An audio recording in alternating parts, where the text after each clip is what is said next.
Lawyers for Donald Trump left a Washington, D.C. courthouse on Monday declining to answer questions from reporters after the judge overseeing the federal trial over the former president's efforts to overturn his 2020 election defeat set the start date for March 4th.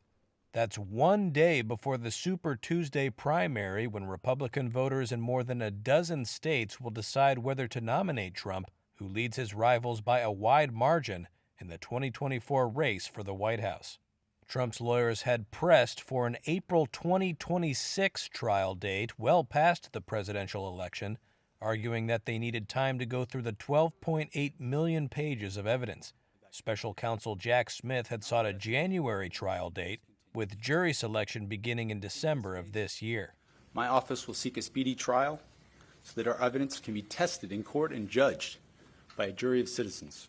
Judge Tanya Chutkin said on Monday that Trump's lawyers did not need until 2026 to prepare and should have already gotten a good start, adding that the public had a right to a, quote, prompt and efficient resolution to the trial. Trump said in a post on his Truth Social platform that he will appeal the March trial date without giving further details on how or when the appeal will be made. The March 4th start date means Trump will likely have to stand trial in at least 3 separate criminal cases while he is campaigning for the Republican nomination to take on Democratic President Joe Biden in the 2024 election. On March 25th, Trump is scheduled to stand trial in New York on charges of concealing a hush money payment to a porn star. A third trial is scheduled for May 20th in Florida on federal charges Trump illegally retained classified documents.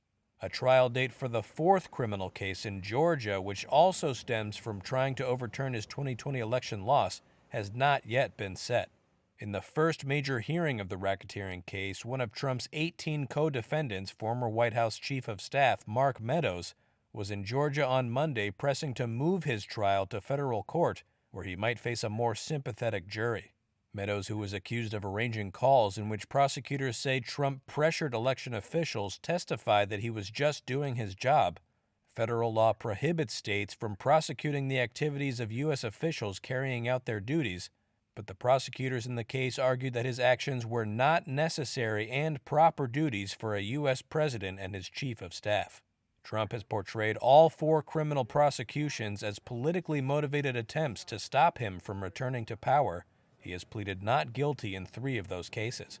A court filing on Monday showed that Trump's arraignment in Georgia is scheduled for September 6th.